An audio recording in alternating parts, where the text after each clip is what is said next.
Parkour YouTube, what used to be an exciting and adrenaline-pumping watch, slowly transitioned into being optimized for short-form media and kids content.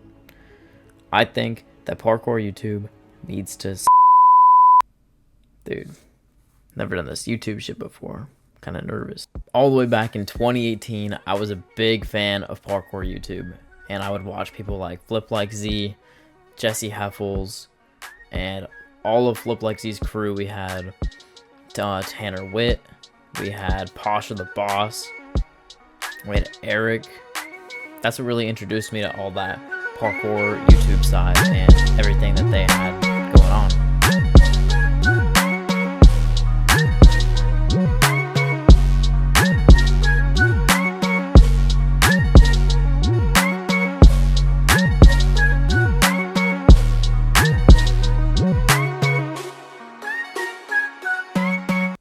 Parkour as of YouTube content really started to go downhill in 2022 post-COVID. This is around the time that Jesse Heffels started leaning deeply into kids content, and Flip Like Z, he just started to be inconsistent, and I think the burnout was starting to get to him. So they just started making kids content, or they started transitioning that way, and TikTok was growing, and YouTube Shorts started up, and Instagram Reels started up, and all of these like parkour influencers, they just started optimizing their content for short form media, which slowly made it more and more centralized to a younger audience over time. So this brings me to the new age of parkour content. We have people like Hero DW, we have Tanner Witt, we have even on the gymnastics side, we have Frederick Flips.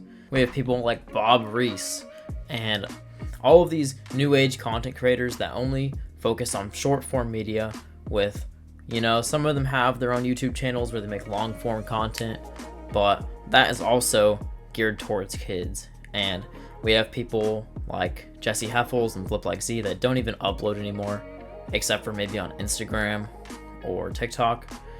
So that's, again, short form media. And I think generally it's not that bad of a thing. I don't know, like, this video is supposed to be about how it's like so disappointing that all of these people like are starting to make their content geared towards kids. And I guess in a way it is disappointing that I don't have anybody that I feel like I can just sit there and watch and really vibe with them and relate to them. But I think it is helpful. I mean, there was a point in my life where I was a kid and I wanted to watch all of this content that they were making, and I had no problem with them making kids content because I was a kid. I didn't even know. And like it, just watching people like Bailey Payne go from making videos about like doing flips over cars, and now he's making videos like, he literally made a video called "My Wife Passed Out in the Hospital." Like I'll show you the thumbnail. Dude, this shit was insane. We're posting that shit like you used to do cool flips. What are you doing now, huh? I don't know.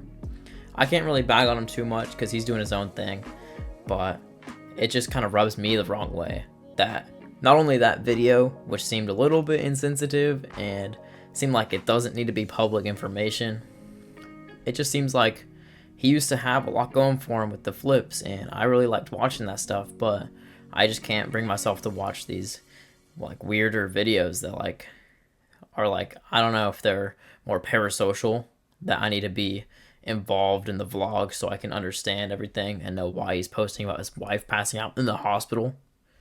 Crazy thing, I watched the first 5 seconds, he's holding a camera, he walks in and he's like, "Oh, my wife just passed out. Someone needs to go help her." Linda. Go get help. Linda. What? Yeah, help. We have a doctor that can help us real quick. She's passing out. Linda. Why are, like, is the camera the priority here? Is the footage more important than helping your wife? Like, bro, I don't even know, like, why he would need to be recording that. I wouldn't record that shit. It just seems like a weird switch up, but you know? Not everyone's like that.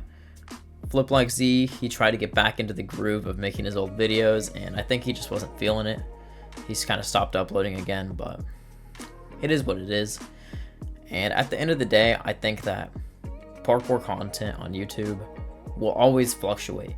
You have people like Store that have been around for 15 years making videos geared towards an older audience, maybe like teenager to like low 20s, but this audience of people that just want to see them do cool shit and see them do like fun challenges. Like Store, I think, is the ideal parkour channel that doesn't make their shit geared towards kids, but it does relate to me in a way that I can feel like, damn, I want to be a part of that, you know? So I guess my takeaway from this video is that not all parkour content is bad, and not all new parkour content is bad, even if it's geared towards kids, because I think that just anyone getting into the sport is good for the sport. And the more kids that see Hero DW do a hero flip and want to do that, I mean, that's awesome. Like, go ahead and learn that shit and really elevate the sport of parkour. So maybe it's not a bad thing that parkour is being made for a younger audience. Maybe it's better because they can grow the sport to be bigger and better than it ever was, and advance the skills and make it all better. And after all, the hell do I know? I'm not that good at it. But I was just once a kid that watched parkour content on YouTube, and now I have the opportunity to inspire the next generation. I don't know why I made this video. To be honest, I just felt like being creative. I just felt like making some shit and putting it out there. But, you know, on some real shit, I just want parkour to become huge, and I want to be a big part of it. Or I don't need to be a big part of it. I just need to be a part of it and helping grow it, because I really like the sport and I really like watching this sport, but it really sucks when like it's so niche that like none of my friends know anything about it. Like, I grew up doing gymnastics, and all my gymnastics friends, like, they don't do parkour. They just know like they can do like flips or whatever, but they don't understand like parkour athletes, and they don't know like the parkour community. And it just seems like I really want that to become a big thing, you know? Like, I don't know, maybe I'm just rambling. I feel like this video has been like all over the place, you know? I started out with that cool ass intro, or I felt like it was cool. Maybe it wasn't, but I just want to see how this, I'm gonna throw this video out there. I'm gonna see how you guys receive it, if anybody actually watches this video, and if it's received well, maybe I'll invest in this channel and I'll actually upload like consistently. Right now I don't have a schedule. This is obviously the first video on my here, and obviously it's a little bit, and obviously it's a little bit choppy. Like, I'm not gonna cut that out. That was crazy. I think that, you know, it's a good practice for me, and I think I've already improved since the first 2 minutes of this video, and right now I'm feeling way more comfortable talking to this camera, and I think I'm just yapping. But low-key, subscribe if you want to. You know, if you want to see me build this channel, give it a like. If this video gets like even like 10 likes, I'd be so happy, because like, I don't know, I just want to see what y'all got. Thanks for watching the video, and I guess have a great day. Peace out. Wait, I already filmed an outro.